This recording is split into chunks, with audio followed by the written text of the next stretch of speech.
Hello everyone. So in this video we will fill our center with time and quote. Let's have two placeholders. First we will look at time because it's very straightforward to implement. Let's have a new script.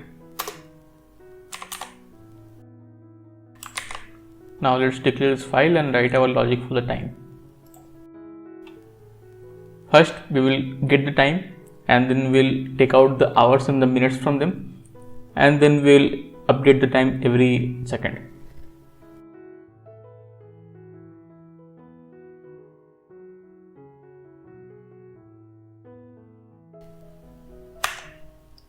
Okay, we can also have a second field here, or you can skip that.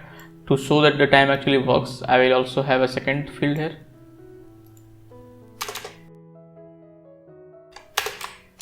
Now that we have gotten our hours, minutes and seconds, let's format the output and then we will update the output in our time field. So I am using the backtick so that I can format it. First I will need the hours, next is the minutes, and next is a second.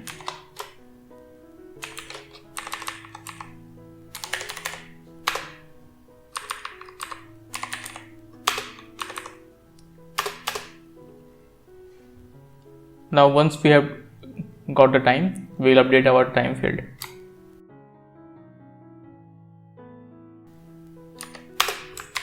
So this wraps up the time. We will update the time in just a minute. Let's see if everything works.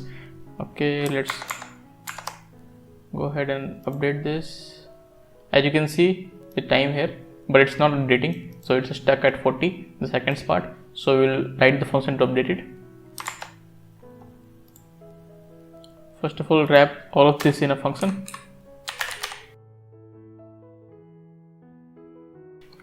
Next we will call this function every second.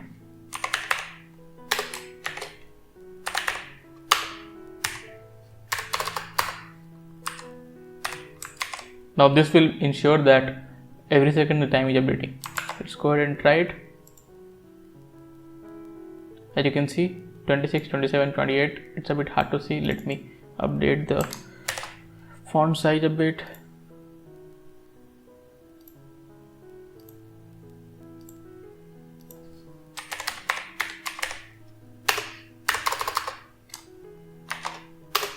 Now as you can see, it is updating every second.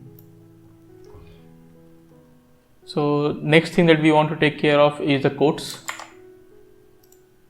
We have a quote field here. We want to fill this. Now we need an API to get our quote every second or every day, however you like. So let's go ahead. I found this very good quote API. I'll open this. It's quotes.rest. I will leave the link in the description below. Now it has multiple API that you can call. I really like this quote of day. Once you go on this, you can read the description, you can read the response structure and request structure. You can click try it out and it will send you a request. This is the API you are looking for, the request URL, and this is how it looks, the response body.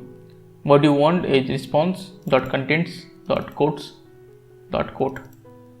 Okay, so this is the code you are looking for. So let's use our fetch API to write a simple request. We are going to use fetch because it's inbuilt in Chrome now. Fetch npm. As you can see, the browser support. Okay, Chrome. So it's supported from 42. That's pretty old now. So you can safely use fetch API. Okay, let's go ahead and copy this. I'm gonna create a new file for quote. It's good to have different files so that you don't really mix up all the logic.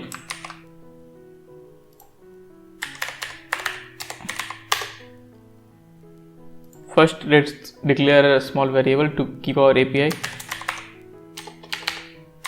It's again a good practice to have our APIs named.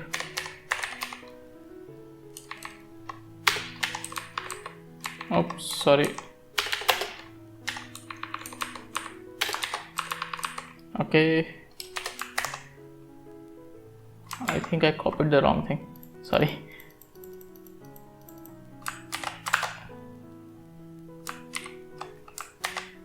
Okay, that's what we want. Now we will fetch our API and it returns a promise. In the promise it returns a response.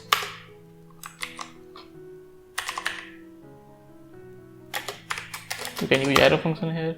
Now we need to return the JSON counterpart of the response, so we need to convert the response into JSON.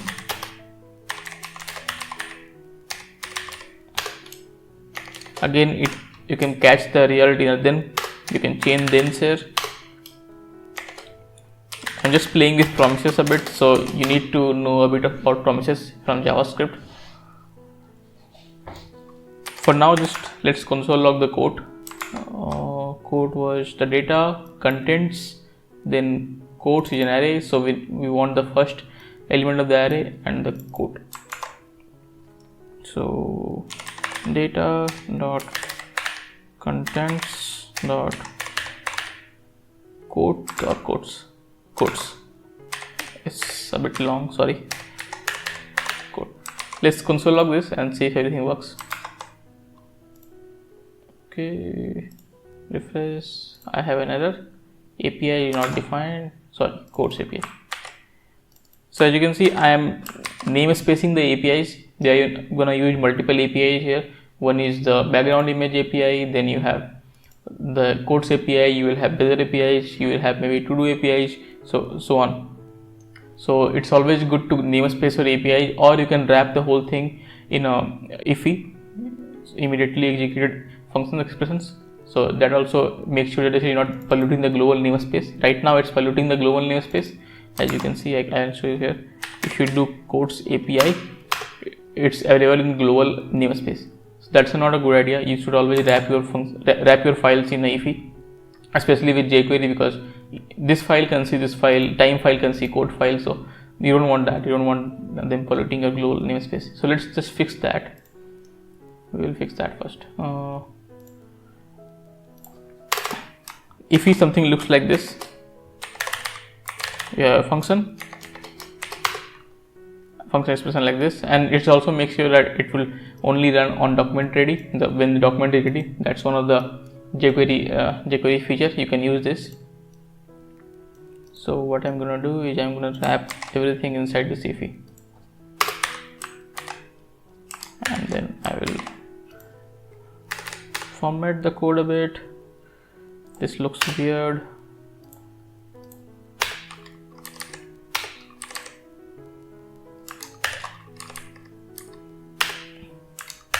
Okay, it looks a bit better.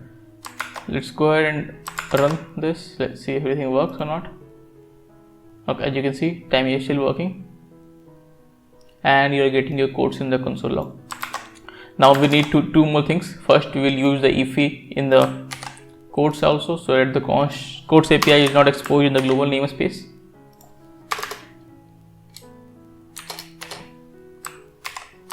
Now if I refresh, you will still see the code, but you will not have a quote API. QUOTE quote API. As you can see, quote API is not defined. It's not polluting your global namespace. Next, we will hook this quote to our quotes placeholder. This place. Am I recording? Yeah. Okay. We have the quote here, and the ID for the quote field was quote. So let's grab that. I'm not doing anything fancy in the jQuery. It's just grabbing. You can also do is using document.getElement by ID and replace the inner HTML and those things. It's just a bit simpler to use jQuery for these steps. I will have a variable and I will replace this and I will replace it here. Let's go ahead, remove this console log, go back to our browser, refresh. Okay, you see there's a code here. Let me increase the font size.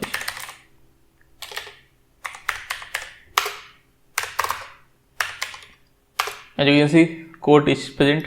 I mean, it's definitely here. So this is it for the time. And okay, I see an error. This looks weird, a single digit, and this would look weird over here also. So let's go and fix that. Okay, let's declare our function paired with 0. We'll take a number here, so num, and we will return the parent integer. So return num less than 10. So if num is greater than 10, we will return the num as it is. If num is less than 10, then we will pair it with 0. It's a string addition, so it will just pair the 0 in front of the number. Now we can pass all these hours, minutes and seconds in the paired with 0 function. So let's copy this. Okay.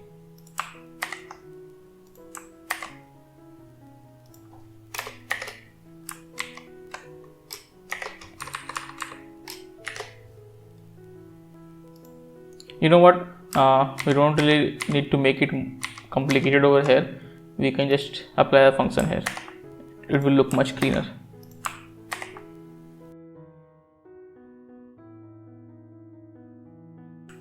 Okay, now let's see if it works. Okay, if we do just wait for 5-6 more seconds, it should go back to 0, 1, 2. So we should see paired numbers. Okay, as you can see, it's double digit. So now it doesn't look so weird. Otherwise, think about this, it would look something like this. Let's say 11, then 11 of 5, 9 seconds, or something more weird would be this. Now it looks very clean, the paired numbers. So this is it for this one, guys. In the next one, I guess we will work with the weather API, or we can do some stylings. I'm not sure yet, but stay tuned and I'll see you on in the next one. Thank you.